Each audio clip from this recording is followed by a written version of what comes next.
আজকে দেখাবো একটা তরমুজের জন্য কত বড় ক্ষতি হয়ে যেতে পারে, বা একটা বাচ্চার সাথে কি কি ঘটে। বাচ্চাটির মা বাচ্চাটির জন্য তরমুজ কেটে রেডি করছে, বাচ্চাকে ডাকছে খাওয়ার জন্য।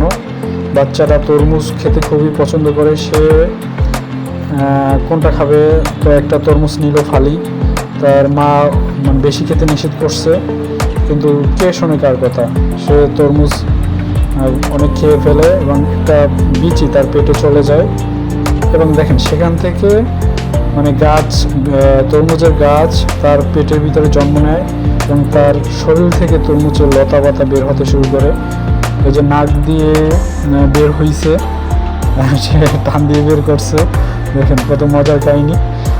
সে লতা পাতা থেকে ভয় পেয়ে যায়, খুবই ভয় পেয়ে যায়, সেভাবে কি হচ্ছে তার সাথে।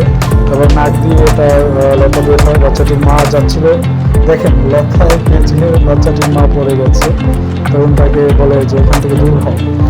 পরে দেখে বাচ্চাটির সব জায়গা থেকে লতা বের হচ্ছে। দেখেন বাচ্চাটির নাক দিয়ে রক্ত বের হয়ে গেছে। এখন তরমুজের পানি বের হয়ে গেছে ভিতর থেকে। এখন মুখ থেকে তরমুজের পানি বের হয়, সব জায়গায় তরমুজ। দেখেন মুখের ভিতরে, মুখটা দেখেন মুখের ভিতরে তরমুজ, সে অলরেডি তরমুজে পরিণত হয়ে গেছে। খুবই করুণ অবস্থা। তার মা সবগুলো কেটে দিচ্ছে, তারপরে কাজ হচ্ছে না। প্রচুর পরিমাণে লতা বের হয়েছে, এক কথায় আর কি সে ওয়াটারমেলন বয় হয়ে গেছে। দেখেন বাচ্চাটা ভয় ধরে গেছে, কিন্তু তার পেটে একটা বিশাল তরমুজ হয়ে যায় এবং তরমুজের উপর সে গড়াগড়ি করে এবং সে খুব খুব হ্যাপি, মজা পায় আর কি। তার পেট তরমুজ হয়ে যায়। তাকে নিয়ে যাওয়া যায় একটি মাঠে এবং সে দৌড় দেয়, কিন্তু সে ঘুরে ঘুরে দৌড় দেয়। এক পর্যায়ে সে তরমুজে পরিণত হয়ে যায়। দেখেন কত ইন্টারেস্টিং দেখাচ্ছে তাকে। সে তরমুজ হয়ে লাফালাফি করে, খেলাধুলা করে, কোনো সমস্যা নাই।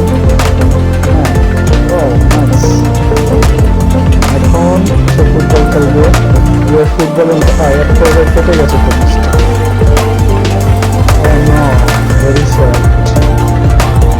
সে তরমুজ কেটে যাওয়ার পরে বাচ্চাগুলো তরমুজ খাওয়া শুরু করে। সবার পেটে এখন তরমুজের তরমুজ লাগানো শুরু হয়ে গেছে।